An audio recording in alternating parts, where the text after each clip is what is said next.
The night my wife's lungs betrayed her, the sound of sirens should have been salvation. Instead, it became the opening note of a nightmare. Flashing red lights painted the walls of our gated community, but the ambulance didn't move. It sat trapped at the iron gate, an unmoving barrier between my disabled wife and the oxygen she desperately needed. And there she was, Karen. Arms crossed, chin high, barking at the EMTs. No unauthorized vehicles after 10 o'clock. Rules are rules. As my wife gasped for breath inside, this woman cared more about bylaws than human life. What she didn't know, what no one in that HOA meeting ever suspected, was that I wasn't just some quiet homeowner. I had the power to bring her entire empire of pettiness crashing down, and before the night was over, she would be in tears. Before we dive in, drop a comment below with your city and local time. I love seeing where my listeners are tuning in from around the world. I used to think of our neighborhood as a place of peace. Gated, manicured lawns, hedges cut with military precision, and a board of directors who acted like they ran the Pentagon. To outsiders, it was the American dream packaged in stucco and asphalt. But inside, anyone who lived here long enough knew it came with a catch. Our HOA didn't just govern, it ruled. And at the head of that rule was Karen, HOA president, self-appointed guardian of community standards. She wasn't elected because she was kind or competent. She was elected because she had the loudest voice and the sharpest tongue. Imagine a cross between a middle school hall monitor and a tax auditor, then give her a clipboard with unlimited fines. That was Karen. I'd had my share of run-ins with her before. My wife, bless her, has been disabled since a car accident years ago. She moves around with a wheelchair and depends on an oxygen concentrator at home. When we moved into this neighborhood, I thought the ADA, the Americans with Disabilities Act, would shield us from harassment. I was wrong. Karen came after us almost immediately. She fined us because the wheelchair ramp disrupted the architectural harmony of the block. She threatened to sue because the medical supply van parked outside our house wasn't registered as a vendor. She even had the audacity to tell me to repaint the front door because the color we chose was too hospital-like. It wasn't just us either. Karen spread misery like fertilizer. Mr. Alvarez across the street got fined for his grandson's skateboard ramp. Priya, a young mother 2 houses down, got cited because her stroller left tire marks on the sidewalk. But the difference between them and us was that my wife's needs weren't optional. Her health wasn't some hobby Karen could vote on. The breaking point came last spring when the HOA passed a noise abatement rule. It banned sirens after 10 p.m. unless pre-approved by the board. Pre-approved. As if heart attacks, strokes, or respiratory crises scheduled themselves like dentist appointments. When I challenged it, Karen smirked. Emergencies are rare. We just want to preserve the tranquility of our neighborhood. You understand, don't you? I didn't answer. I knew better than to waste breath arguing with a woman who treated empathy like it was against regulations, but inside, I filed it away. I knew someday rules that stupid would have a price. Around that time, I started preparing. I'd already worked most of my life in civil service law compliance oversight. I understood that paper trails were sharper than swords. I quietly requested access codes for emergency vehicles at our gate. Denied. I filed a formal request for installation of a Knox box, a fire department override box for emergencies. Denied. Karen said it would attract vandalism. So I went around her. I spoke to the county fire marshal, who confirmed what I already suspected: the HOA had ignored multiple warnings to upgrade the gate system.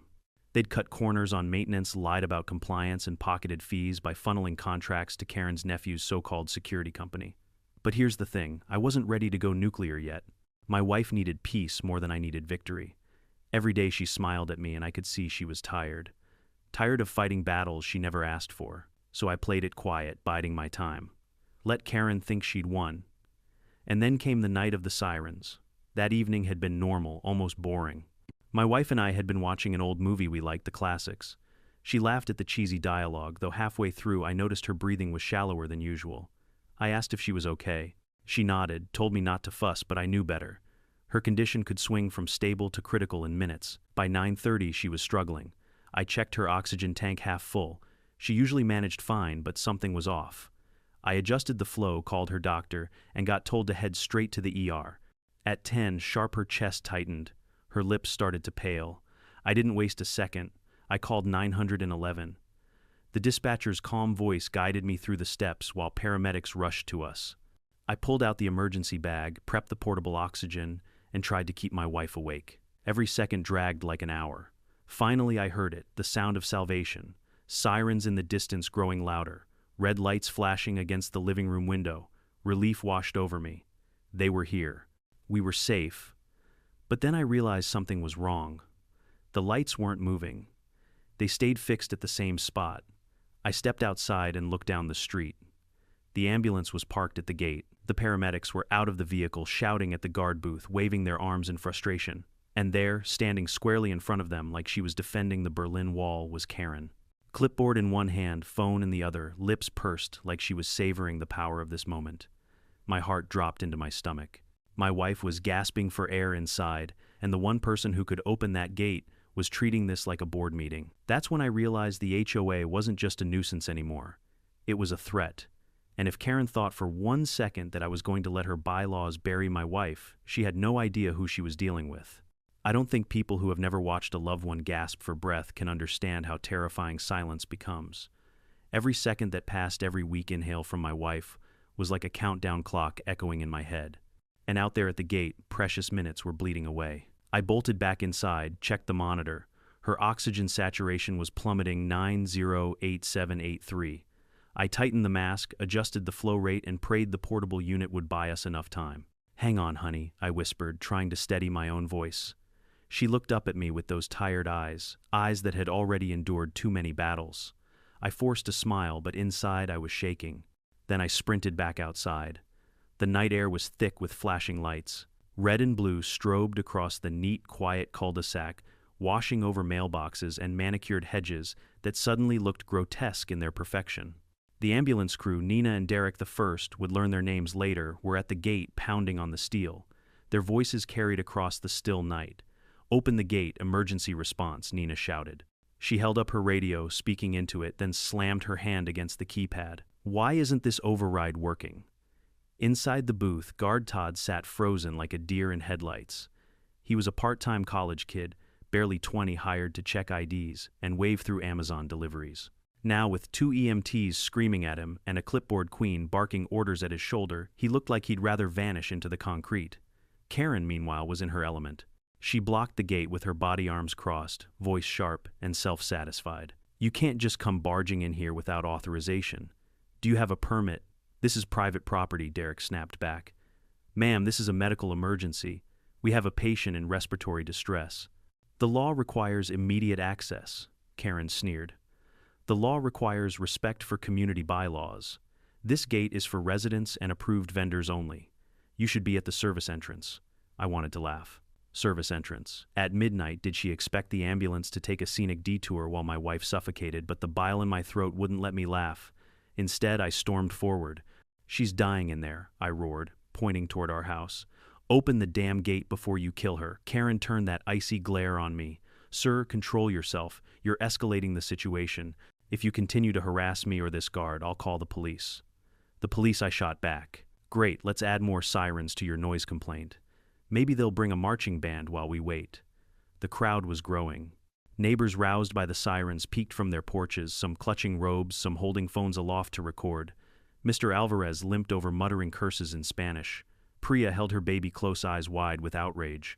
Whispers rippled. "What's happening? Why won't they open the gate?" Inside the ambulance, Nina tried the radio again. "Dispatch, this is Unit 12. We're locked out of gated property. Patient inside is critical. Requesting immediate backup." Static crackled, then a calm voice. "Copy that, Unit 12. County fire en route." But I knew every extra unit meant more time lost. And time was the one thing we didn't have. I leaned into the booth, staring down Todd. "Listen to me, son. You are not liable for opening this gate in a medical emergency. You are liable if you don't. Do you want someone's death on your conscience tonight?" Todd's Adam's apple bobbed. His hand hovered near the switch. Then Karen snapped her fingers in front of his face. "Don't you dare! The board will fine you and your company will terminate your contract. You follow my orders." That was Karen's favorite word, orders. She liked to pretend the HOA was a branch of the military and she was the commanding officer. But what she didn't realize was that this wasn't a battlefield she could control. This was life or death. I stepped closer, lowering my voice so only she could hear. "You are obstructing emergency medical services. That's a felony in this state. Every second you waste will be written in a police report and read aloud in a courtroom. Is that the legacy you want?" She didn't flinch. Instead, she pulled out her phone and started filming. threatening an HOA officer. "Everyone, you're my witnesses. This man is dangerous. Dangerous." That word rang in my ears. I wasn't the one choking the life out of a woman with a stopwatch of rules. Behind us, my wife's portable alarm beeped a sharp, panicked chirp that carried from inside the house. Even from a distance, I knew what it meant. Her saturation had dropped below safe limits. My stomach lurched. "Move," I bellowed. I grabbed the gate myself, rattling the bars, but it didn't budge. Solid steel. Nina joined me, her face tense with fury. "We can't wait. If she codes, she won't make it. We need access now." Derek was already hauling equipment out of the ambulance: intubation kit, portable ventilator, backup, oxygen. They were preparing to treat her in the driveway, but without rapid transport, it was just buying time. 9 minutes. That's all it had been since I dialed 911. 9 minutes that stretched into eternity. 9 minutes in which my wife's life was weighed against a clipboard and a set of bylaws. Karen lifted her chin higher, savoring the standoff. "Rules are rules," she repeated. "If we let you break them once, chaos follows." I stared at her, my hands shaking, not with fear but with rage. "Chaos," I said. "No, Karen. Chaos is letting a woman die because you can't see past your own ego." The crowd murmured louder. "Mister," Alvarez shouted, "open the gate, for God's sake." Priya's voice cracked. She's a human being, but Karen didn't move. And in that frozen moment, sirens wailing, alarms chirping, neighbors shouting, I realized this was no longer just about my wife. It was about everyone who had ever been crushed under the weight of people like her. People who mistook power for morality. People who thought authority was more important than humanity. The storm was building. And Karen had no idea that by refusing to open that gate, she had just unlocked something far more dangerous: me. Karen planted her feet like she was the last line of defense at some holy fortress, when in reality she was just blocking an ambulance from doing its job. Her SUV was angled diagonally across the entry lane, headlights off, hazard lights blinking in a smug rhythm that matched her tone. "This gate has a vendor lane," she announced, waving her clipboard as though it were scripture. "Emergency vehicles are required to pre-register with the HOA to use the front entrance. That is policy." Derek dropped his intubation kit onto the asphalt and spun toward her. "Pre-register? What do you want us to do? Schedule heart attacks? Give you a calendar of strokes?" His voice cracked under the weight of disbelief. Karen sniffed. "If we start allowing exceptions, then everyone will think rules are optional. We cannot allow chaos." Chaos. There it was again. Meanwhile, inside my home, my wife was fighting for every shallow breath, and this woman was worried about an HOA's imaginary apocalypse. I stepped forward, trying to keep my voice from exploding into a scream. "My wife's blood oxygen is dropping by the second. If she goes into cardiac arrest, those paramedics will need to get her to the ER immediately." "Do you understand what's at stake here?" Karen pursed her lips. "I understand the board has empowered me to enforce our bylaws. If you have a complaint, you can file it at the next monthly meeting." The absurdity of her words nearly knocked me over. File it at the next meeting. My wife didn't have minutes left, let alone 30 days. The crowd swelled as more neighbors arrived. Mr. Alvarez edged closer, his cane clacking against the pavement. "Senora, open the gate before I break it myself," he growled. Karen shot him a glare. "Touch this property, and you'll be fined $5,000. The tension was unbearable. Nina glanced at Derek, then back at me. "We can treat her inside until backup arrives, but without transport her chances." She trailed off. I could see the calculation behind her eyes, the brutal math of survival.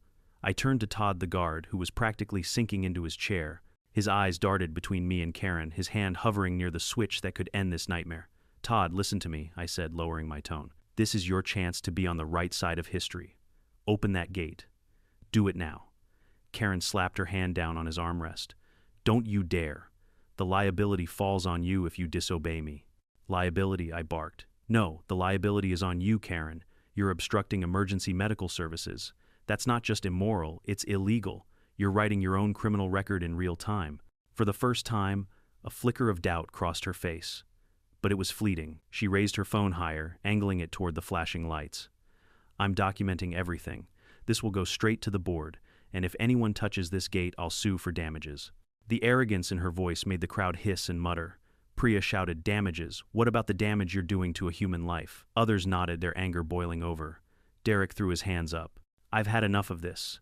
Dispatch this as Unit 12. We need fire on scene to breach the gate." Immediate authorization to cut through. Karen spun on him. "Absolutely not. You'll destroy HOA property." "HOA property," I echoed. My laugh was cold hollow. That's what you're worried about, paint and steel. While a woman inside is dying, the paramedic ignored her protests and returned to prepping equipment. He snapped open a ventilator, his hands steady despite the chaos. Nina grabbed a backup oxygen cylinder and shot me a look that said, "Keep buying us time." I did. "Karen," I said, stepping closer, my voice dropping to a calm I didn't actually feel. "Do you realize that obstructing emergency personnel is punishable under state law? Do you realize that the ADA requires full, unimpeded access for disabled residents in crisis? Do you realize you're personally liable for every breath she misses because of this delay?" She smirked. "The board will indemnify me. I have immunity." I shook my head slowly, almost pitying her ignorance. Boards can't indemnify intentional harm.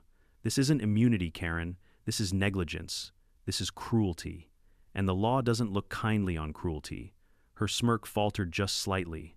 Behind us, the portable alarm inside my house screamed again, a long, shrill tone that made my blood run cold. That sound meant her levels had fallen into the red zone. I could almost feel her fading.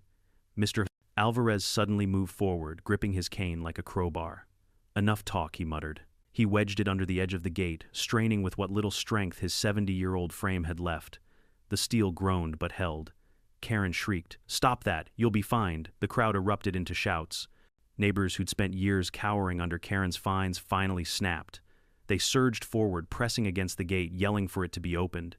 The HOA president's grip on power was cracking, but still the barrier stood. I pulled out my phone and dialed directly to the county fire battalion chief. The line buzzed twice before a deep, authoritative voice answered. "Chief Ramsey, this is narrator's name," I said. "We have an ambulance blocked at the Oaks Gate HOA. My wife is coding. I'm requesting immediate breach authorization." There was no hesitation. "Copy that. Rescue team is inbound. We'll cut it open." Karen's eyes went wide. "You wouldn't dare. That gate cost," I cut her off. "More than a life. Prove it." She slammed her SUV into park and stood in front of it, arms outstretched like she could physically stop the inevitable. Over my dead body, she hissed. For the first time that night, I felt a strange calm wash over me, because now I knew she had just declared war on the wrong man. And the war was about to end, not with her victory, but with her humiliation. The alarm inside my house shrieked again, a piercing mechanical scream that cut through the chaos like a knife. I could almost hear my wife's lungs begging for relief. I clenched my fists, forcing myself to focus. I knew if I let panic take over, I'd lose the only weapon I had left my mind. Karen was shouting now, her voice hoarse but defiant. "This is private property. If you break that gate, every one of you will be sued." She spun in a circle, pointing at neighbors, at paramedics, at me, her finger trembling like a blade. "And you're the ringleader of this anarchy." Anarchy. That word almost made me laugh. I glanced around at the scene, EMTs sweating under flashing lights, an old man with a cane bracing against steel, a mother holding her crying baby, and a community choking under rules written in ink but enforced in arrogance. This wasn't anarchy. This was survival. I stepped closer, lowering my voice so that it cut through her hysteria. "Karen, listen to me carefully. Right now, you are committing obstruction of emergency medical services. Under state law, that's a felony. If my wife dies tonight, that charge becomes criminally negligent homicide. No board, no bylaw, no fine will save you from that." For the first time, her face flickered with doubt. But then she straightened, clinging to her fortress of arrogance. "The HOA will back me. The insurance covers the board." I shook my head slowly, deliberately. Insurance doesn't cover willful misconduct, and no jury in the world will see what you're doing as anything less than cruelty. She faltered just a fraction, then barked at Todd. "Don't touch that switch. If you open that gate, you'll be personally liable. You'll lose your job, your future." The young guard's hands shook so badly the flashlight rattled on the counter. He looked like a boy caught between a mother and a father, screaming in his ears. Sweat dripped down his temple. He whispered, "I don't know what to do." I locked eyes with him. "Do the right thing. You will not be punished for saving a life. You will be punished for letting one slip away. Choose wisely." He hesitated, his hand hovering over the release. But Karen slammed her palm against the console, blocking him. "Don't you dare," she screeched. That's when I changed tactics. "Fine," I said, turning to the paramedics. "We escalate." Derek nodded, grimly pulling his radio close. "Dispatch Unit 12, requesting immediate sheriff presence. Gate obstruction, hostile civilian, life-threatening emergency." The dispatcher's reply crackled, "Copy Unit 12. Sheriff units en route ETA, 6 minutes, 6 minutes." An eternity, when oxygen was running out second by second, Nina ripped open the portable ventilator case. She yanked out the tubing connecting it to the cylinder, her hands moving with mechanical precision. "We're going to have to stabilize her in the driveway," she muttered, though her eyes screamed the truth. Stabilization was a bandage, not a cure. I turned back to Karen. 6 minutes until law enforcement arrives. "When they do, you'll be arrested on the spot." Her face reddened. "Arrested for protecting property. Don't be ridiculous." I leaned in close, my voice steady, almost surgical. "You are not protecting property. You are endangering human life. That is the difference between order and tyranny." The crowd cheered softly at that, neighbors emboldened by words they'd never dared say out loud. Mr. Alvarez slammed his cane against the pavement. "Ya basta, enough." Priya's baby wailed, her mother's voice breaking as she pleaded, "Please let them through." But Karen didn't budge. She doubled down like tyrants always do when they feel power slipping through their fingers. She whipped out her phone, dialing furiously. "Board members, yes, it's Karen. We have a situation. Residents are rioting, an ambulance is trespassing. I need authorization to—" I cut her off with a bitter laugh. "Authorization? You think a conference call will outvote biology? Oxygen doesn't wait for quorums, Karen." Her voice trembled with rage. "You don't scare me." "Good," I said, stepping closer, my eyes locked on hers. "Because fear isn't the goal. Truth Island. And here's the truth, you're about to lose everything you think you control." Behind us, a siren wailed closer, different from the ambulance, deeper, heavier. County fire was arriving. My chest tightened with relief, but also with dread. If they had to cut the gate, precious minutes would still vanish. I turned back to Derek. "How long can she hold on?" He grimaced. "Not long. Maybe 3-4 minutes without transport." 3 minutes. My pulse hammered in my ears. Then, the unthinkable happened. Karen's SUV, still blocking the lane, suddenly roared to life. She slammed it into park again, leaving it as a barricade, then stepped out, arms spread wide. Over my body, she shrieked. The fire truck pulled up, men in heavy gear spilling out with cutting tools. Their captain strode forward, barking orders. "We're breaching." Karen threw herself in front of them. "This is HOA property. I forbid you." The captain didn't even blink. "Ma'am, step aside. Now." She planted her feet. No, I couldn't take it anymore. I stepped between her and the firefighters, my voice rising above the din. "If you want to stand in front of steel and fire, then be my guest. But when those cutters spark, it won't just be the gate burning down, it'll be your entire reign." She froze. Her bravado cracked, replaced by a flicker of fear. The crowd roared with approval. Neighbors finally emboldened after years of silence. Cameras caught every second. And as the fire captain signaled his men to begin, I knew the tipping point had come. Karen wasn't just facing me anymore. She was facing the law. And when the law showed up, it didn't come with clipboards. It came with sirens, uniforms, and consequences. The hiss of hydraulic tools filled the night, a harsh metallic scream, as the fire crew prepared to slice through the steel gate.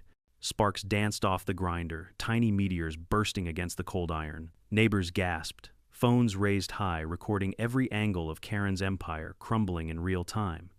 She screamed above the noise, voice cracking. "You can't do this, I forbid it. I'm the HOA president." The fire captain didn't even look at her. "Lady, I don't take orders from an HOA. Step aside before you get hurt." But Karen doubled down her heels, digging into the pavement. "This is trespassing. I'll have every one of you arrested. You're destroying community property." That was it. I'd heard enough. I stepped forward past the gawking crowd, past the trembling guard, until I was nose to nose with her. The flashing strobes painted her face in wild colors, red for rage, blue for fear. My voice came out steady, calm, colder than ice. "Karen," I said, "you've played dictator long enough. You've hidden behind bylaws and fines, bullied neighbors, and tonight you crossed the line. You're not just obstructing an ambulance. You're obstructing me." She sneered, spittle catching on her lips. "And who are you exactly? Some cranky homeowner who thinks he can shout louder than me?" I smiled, not wide, not kind, but the kind of smile that comes when a chess player knows the match is already over. Slowly, deliberately, I pulled a leather wallet from my jacket. I flipped it open under the flashing lights. A badge glinted in the chaos. Not the shiny gold of a local cop, not the shield of a county sheriff. This was federal. The seal gleamed United States Department of Justice. The crowd collectively inhaled. Even Todd the guard leaned forward as though gravity itself had shifted. Karen's face drained of color. That's fake," she stammered. I let the silence stretch, then spoke. Deputy Attorney General for Civil Rights, Special Counsel on Emergency Access and ADA Compliance. That's who I am. Her mouth opened, but no words came out.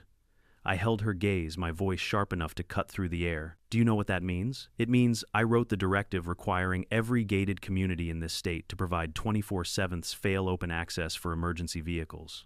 It means I've prosecuted HOAs for less than what you're doing right now. And it means if my wife dies tonight, you won't just lose your little clipboard, you'll lose your freedom. Her phone slipped from her hand and clattered to the asphalt. The video she was recording ended abruptly in a burst of static. The fire captain's eyes widened slightly, then he gave me a subtle nod as though to say, "We've got this now." Karen stumbled backward, her voice breaking. You can't just pull rank like this." The board, I snapped. "The board is not above the law. You are not above the law. And the law says human life comes before property. Always." She looked around for support, but the crowd's eyes burned with fury. Even the neighbors who once cowered under her fines now stood united, emboldened by the sight of her unraveling.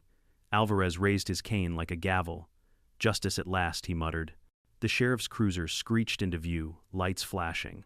2 deputies stepped out, hands resting on their belts, surveying the scene with wary eyes. One of them, a broad man with a salt and pepper beard, approached. "What's going on here?" Karen rushed toward him like a drowning woman, grasping for driftwood. "Officer, arrest them. They're destroying property. They're trespassing." The deputy held up a hand. "Ma'am, calm down. Who's in charge here?" I stepped forward, flashing my credentials again. "I am." His eyes flicked to the badge recognition dawning. His posture straightened immediately. "Understood, sir. What are your orders?" Karen's jaw dropped.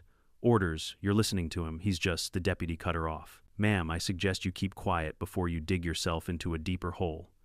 Tears welled in Karen's eyes, but they weren't the tears of remorse. They were tears of a tyrant, realizing her crown had just been shattered in public. I turned to the captain. "Cut it." The grinder screamed sparks, showering the asphalt, until with a final metallic groan the gate swung open. The ambulance roared forward, EMTs rushing inside. Nina sprinted past me, ventilator bag pumping in her hands. Derek followed, carrying the intubation kit. I followed them into my home. My wife lay slumped on the couch, lips pale, chest heaving shallowly. The monitor numbers were critical, oxygen saturation in the low 60s, pulse erratic. Nina immediately fitted the mask, squeezing the bag rhythmically, while Derek prepped the airway. "Stay with us," Nina urged, her voice tight with urgency. I knelt beside my wife, gripping her hand. Her fingers were icy, but she squeezed weakly, a flicker of life refusing to let go. "You're going to be okay," I whispered. "They're here now. You're safe." Minutes blurred. The EMTs worked with a practiced ballet, securing the tube, inflating her lungs, stabilizing her vitals just enough for transport. The ambulance crew lifted her onto the gurney, rolling her toward the waiting vehicle. I stood towering over Karen, who lingered at the edge of the crowd. Her shoulders sagged, her face streaked with tears. She looked less like a president and more like a child caught with her hand in the cookie jar. "You tried to play gatekeeper with a life," I told her, my voice low but heavy with finality. "And tonight you learned that doors don't close on justice." She sobbed, covering her face with trembling hands. For the first time since I'd met her, she had no words, no bylaws, no fines, just silence. As the ambulance doors slammed shut and the sirens wailed again, I climbed inside beside my wife. Through the window, I caught one last glimpse of Karen crumpling to the curb, her clipboard abandoned at her feet.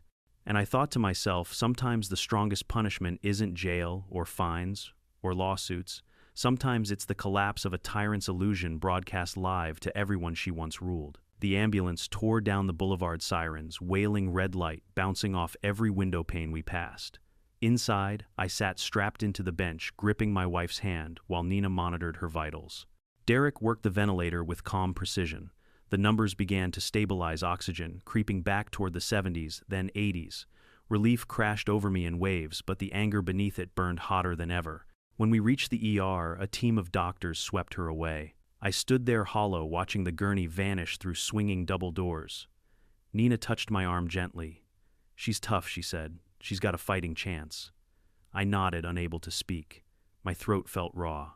But I promised myself something in that moment. Karen's reign of terror would end tonight. The next morning I walked into court, not as a grieving husband, not as a victim of a power-hungry HOA president, but as what I truly was, a federal officer with the authority to drag Karen and her board into the light. Within hours, I filed for an emergency injunction against the Oaks Gate HOA. The motion was clear obstruction of emergency medical services, ADA, non-compliance, and systemic negligence that endangered lives. The judge barely needed convincing. He signed it before his coffee had cooled. The order suspended the board's power effective immediately and placed the community under temporary receivership until compliance could be guaranteed. By noon, the sheriff's deputies were back at the gates, not to block ambulances this time, but to serve papers.